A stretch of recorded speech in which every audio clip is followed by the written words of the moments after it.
하나님을 향한 아름다운 고백 시편 101편 다윗 왕의 신정 통치 맹세가 되겠습니다.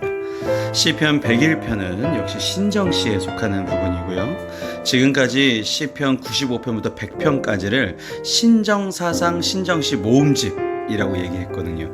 하나님의 창조, 구속, 통치, 섭리 이 모든 것이 담겨져 있는 모음집 바로 다음 편 101편이 이 신정사상을 가지고 통치할 수 있는 것이 실제 가능한가 라는 사람의 예를 나왔습니다. 바로 그 사람이 다윗입니다. 그래서 시편 101편은 다윗의 시라는 부제가 붙고요. 이 다윗 왕의 신정 통치 맹세 이 시는 여호와 찬양과 완전한 삶의 결단 그리고 정의 실현을 위한 구체적인 다윗의 맹세들로 나눠져 있습니다. 시편 101편 다윗 왕의 신정 통치 맹세 지금부터 시작하시겠습니다. 내가 인자와 정의를 노래하겠나이다. 여호와여 내가 주께 찬양하리이다. 내가 라고 나왔죠. 내가. 그러니까 지금까지 이런 신정사상이 그냥 우리가 하나님의 창조, 구속, 통치를 이렇게 보기만 했지만 이걸 가지고 정말 하나님의 통치를 실현해내는 즉 구현해내는 그런 실제 사례가 바로 다윗. 그래서 1절부터 내가 라고 나오죠. 내가 인자와 정의를 노래하겠나이다. 여호와여. 여호와라는 것은 언약을 맺으시고 신실하게 지켜주실 하나님을 다른 말로 신명으로 여호와라고 얘기를 하죠. 이 여호와 하나님을 왕으로 모시겠다는 다윗의 의지가 담겨져 있습니다. 그래서 이 신정사상을 가지고 하나님의 인자, 하나님의 정의를 가지고 내가 통치를 시작하겠고 예배를 드리겠다. 내가 완전한 길을 주목하오리니 주께서 어느 때나 내게 임하시나이까 내가 완전한 마음으로 내 집 안에서 행하리이다. 자, 완전한이라는 원어가 탐임이라는 원어를 가지고 있습니다. 이 뜻은 윤리적으로 흠이 없는 완전한이라는 뜻이죠. 이게 언제 나오냐면요. 창세기 6장 9절에 노아한테 의로운 자, 완전한 자라고 표현을 했거든요. 완전하다라는 것이 윤리적으로 흠이 없다. 아브라함에게도 완전한 자가 되라고 강조하신 하나님이시죠.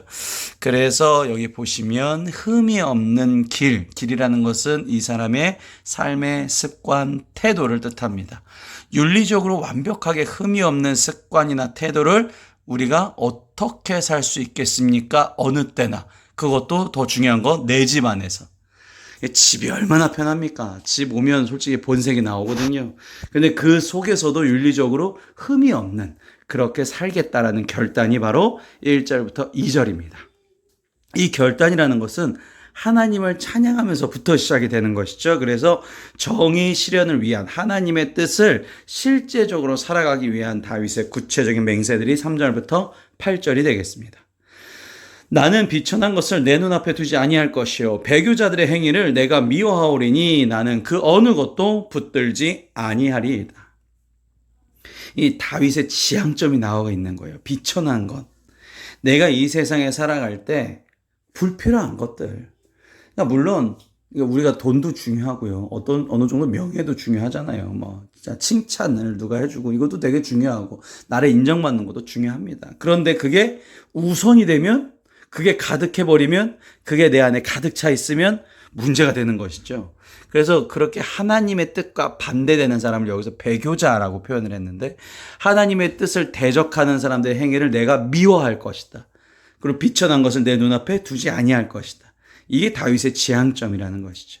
악한 행위는 나와 상관이 없다. 그 어느 것도 붙들지 아니하겠다. 사악한 마음이 내게서 떠날 것이니 악한 일을 내가 알지 아니하리로다.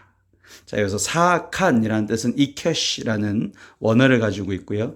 마음이 삐뚤어지고 왜곡되고 뒤틀린 상태입니다. 이게 사악한 마음이거든요. 마음이 삐뚤어지고 왜곡되고 뒤틀어진 상태. 이 사악한 마음이 내게서 떠나갈지어다. 이게 굉장히 중요한 기도죠. 떠나갈지어다. 선포해야 되겠죠. 악한 일을 내가 알지 아니하고 관심도 없다라는 거예요. 악한 일이라는 것인데요. 여기 보시면 라으라는 원어로 가지고 있는데 이 라으가요. 악한 자라는 뜻도 가지고 있습니다. 그래서 나는 악한 이들과 섞이지 않겠다. 관계 맺지 않겠다라는 뜻을 표현하고 있는 거죠. 그러니까 다윗의 정말로 이 완전한 길에 대한 맹세가 담겨져 있는 의지적인 시입니다. 자기의 이웃을 은근히 헐뜯는 자를 내가 멸할 것이요 눈이 높고 마음이 교만한 자를 내가 용납하지 아니하리로다. 그러니까 이간질하거나 교만한 자를 내가 용서하지 않아 주겠다. 다윗의 단호한 의지고요. 내 눈이 이 땅에 충성된 자를 살펴 나와 함께 살게 하리니 완전한 길에 행하는 자가 나를 따르리로다. 그러니까 믿을 만한 사람, 충성된 자, 믿을 만한 사람과 하나님의 뜻대로 다 같이 살아가겠다. 우리가 살아갈 때 가장 중요한 건 이 동네가 예수 마을 만들기. 다 예수님 마음, 예수님의 뜻을 따라서 그럼 하나가 될 수 있거든요. 서로 어떻게 하나 됩니까? 뭐 같이 손 붙잡고 노래 부른다고 하나가 되지도 않고요. 같이 어디 놀러 갔다 온다고 해도 막 친해져도 하나가 되지 않습니다.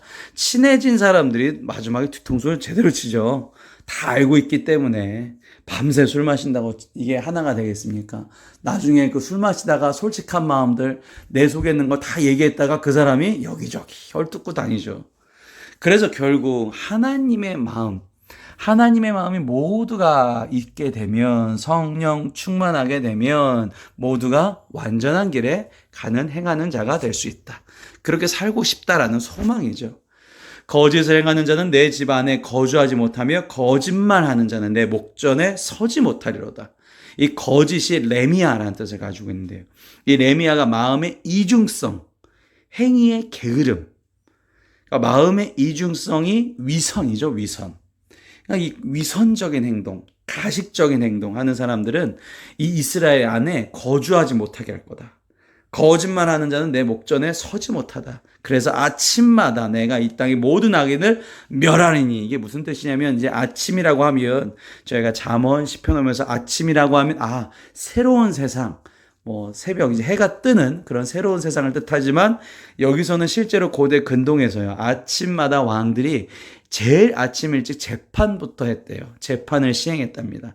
그래서 다윗의 이 의지를 볼 수 있는 구절이에요. 아침마다 이 재판을 통해서 하나님의 뜻에 맞는지 안 맞는지의 재판을 통해서 모든 악인을 멸하리니 악은 행하는 자는 여호와의 성에서 다 끊어지리로다. 자, 이게 다윗의 의지이기도 하고 어떻게 보면 약간 예언적인 얘기일 수도 있겠습니다. 그래서 항상 이 모든 것을 우리가 생각하고 있어야 되겠죠. 아침마다 다윗이 악인을 뿌리 뽑는 일부터 하는구나. 그러니까 내 마음속에 아까 나왔죠? 사악한 마음 떠나갈지어다. 항상 잠자기 전에 회개기도, 아침에 일어나서 감사기도를 통해서 오늘도 주님의 마음을 가득 품으시면 저와 여러분 되시기를 바랍니다. 항상 기뻐해야 되는 게 우리 어제 말씀이었죠. 요번 말씀은 항상 쉬지 말고 기도하는 겁니다. 그래서 내 마음 안에 나쁜 마음들, 사악한 마음들, 하나님을 대적하는 마음들, 정말 비천한 것을 중시하는 마음들 싹 사라지고 오로지 하나님과 감사와 기쁨으로 나아가시는 저와 여러분 되시기를 바랍니다. 위대하시고 살아계신 하나님, 우리 다 같이 기도하도록 하겠습니다. 전능하신 하나님 아버지, 세상 가운데서 전능하신 주님을 바라보게 하심을 감사드립니다. 하나님의 공의와 정의에 집중할 수 있기에 세상의 근심과 인간관계에서 오는 고통이 더 이상 아프지 않습니다. 이제는 더 이상 비천한 것을 마음에 두지 아니하고 사악한 것들이 내 삶에서 떠나게 하여 주시옵소서. 빛 대신 주님께서 비춰주시는 길로 저희 모두를 인도하여 주시옵소서. 위대하신 하나님께서 살아서 저와 동행하여 주신다는 사실을 믿습니다. 하늘의 질서와 자연의 아름다움이 주를 향한 더욱 깊은 신뢰와 확신을 제 마음속에 불어넣게 하여 주시옵소서. 가장 좋은 것 오늘도 주실 줄 믿사와 사랑과 은혜가 충만하신 예수님의 이름으로 기도드렸사옵나이다.